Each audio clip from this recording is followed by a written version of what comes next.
Hello. I do apologise for the sunlight that is really affecting this. If I come back, you can just about see me, so I'll try to stay here.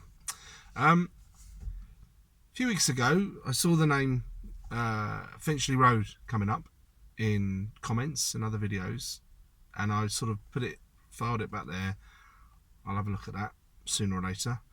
Then didn't do anything about it, and then on Saturday in Bristol, Helen, the fierce and wonderful Helen, who I met at the Yellow Vest protest, if you can call it that, in Bristol, she had it on the back of her vest. So I was like, okay, come on, tell me a bit more. And so she went into this basically, it's gargantuan fraud. I think that is the biggest word that we can use. I don't know if anyone's got a bigger one.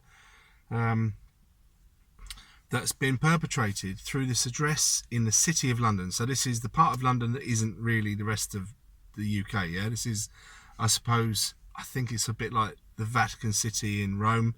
The City of London only answers to itself. It's not. Someone is going to correct me, I'm sure. It is something separate about it. Anyway, that doesn't matter. My facts and figures don't really matter that much. The point is, I'm trying to get this story across to people that don't know about it, but also there are people out there that know more about it than me, and we can have a little back and forth and try to work out what the bloody hell's going on and what the bloody hell can we do about it, if anything. So this wonderful chap called Gordon Bowden, who's an engineer, is an older guy. His partner back in the early century was defrauded, scammed. I think it was by a Nigerian company, Nigerian address, and everyone knows that Nigeria is the capital of the world for fraud. Well, actually, it's not. It's London, but we all think it's Nigeria.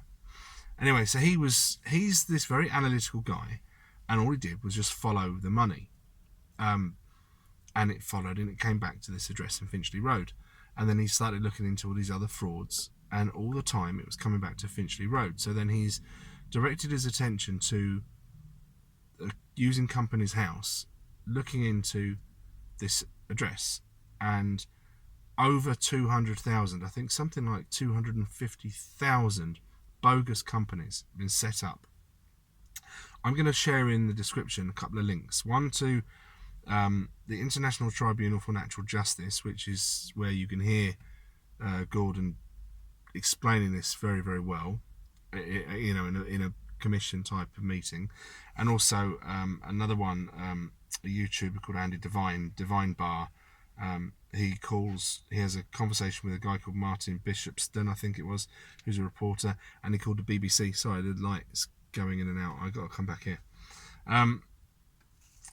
Anyway, briefly, for those that don't know, what has happened is these these hundreds of thousands of bogus companies are set up, and they'll all have like a pound put on their books, but basically they're used to launder billions of pounds or hundreds of millions of pounds at a time from us, our treasury. Basically our treasury has been asset stripped over a generation at least of potentially trillions of pounds. That's a trillion is 1,000 billion, isn't that then a million? I mean, it's astronomical. Forgive me if my maths are out, but at the end of the day, it's an awful lot of money, and we at the same time keep suffering through raised taxes and having the asset is our assets, our tangible assets, our houses, our property. When the bailiffs come around, they actually take something tangible. The Federal Reserve will just, and our banks do, just magic money out of thin air, lend money they don't have, charge us interest on it, and then we can't pay it. They take your property, they take your car, they take your house, that sort of thing. So we've been paying for this for a generation, it would appear. Many senior politicians are implicated on the boards, on the Company's House, of these bogus companies that are asset stripping. Names such as the very honourable Tony Blair. I think Paddy Ashdown, Lord Ashdown, is implicated. Amber Rudd, our current Home Secretary. David Mackenzie, Donald Mills, Berlusconi, the cheeky little scamp, and the mafia. Chris Williamson, who's the Derby MP. Some celebrities as well. Jeremy Clarkson, David Beckham. I quite like Jeremy Clarkson, and I quite liked David Beckham's right foot. But if they're involved in this, then let's see them locked up if they're guilty. This chap, he followed all this. He went initially to the police force in South Africa. By the way, sorry, this Gordon Bowden is an engineer as well. He worked a lot in South Africa in gold mines, and he took this to them. But he didn't trust the team there that was dealing with it. They're called Scorpions, which sort of sounds like a gang, really. And then he didn't trust them, and then he checked them out, and they've got their links to Finchley Road as well. He's been to many police forces in the UK, and no one will touch it. It's a hot potato. They don't want to start investigating senior MPs and ex-prime ministers and what have you, because they are afraid or they're complicit. He says in this that billions of pounds of organised crime money has been washed through in the City of London. A chap called Richard Chang, who was a banker with Abbey National, I think he was going to be a whistleblower. He committed suicide apparently out of a 5th floor window of Abbey National, but apparently there was no blood, so he'd been pre-killed, it would seem. I won't go too much more into that of it, those details, because that's watch the actual videos themselves, and I'll also share a link to that and the Devine bar one, because obviously he has a long conversation with the BBC and a reporter. But the BBC, you know, he said to this guy at the beginning of the call, he said, "Are you a good man? Have you got a good heart?"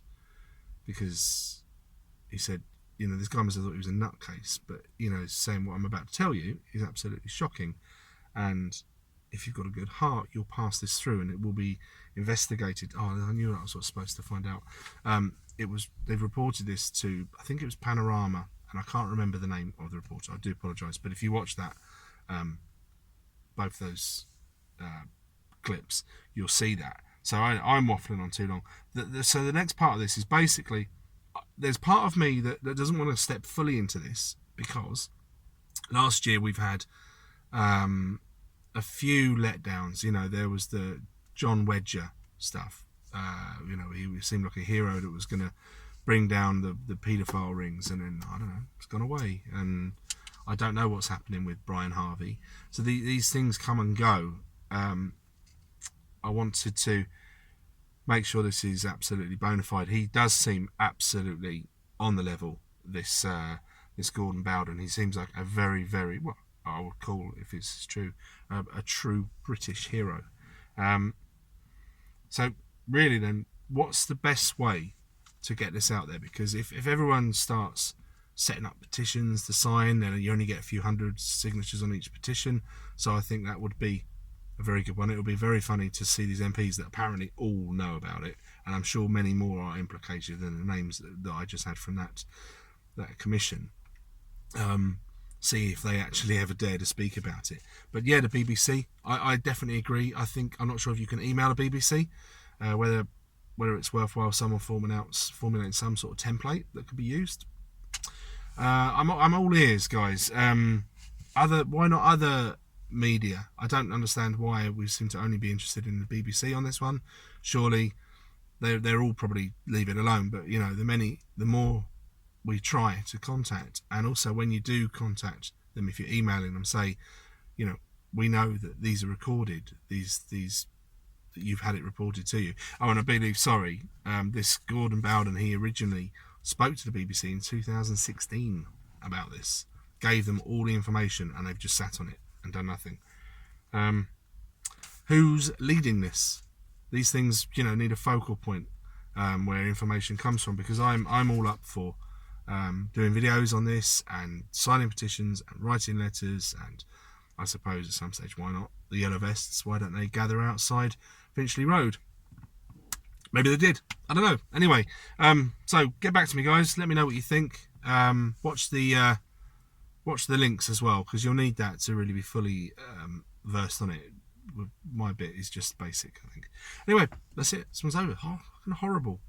Trillions of pounds, that's a lot.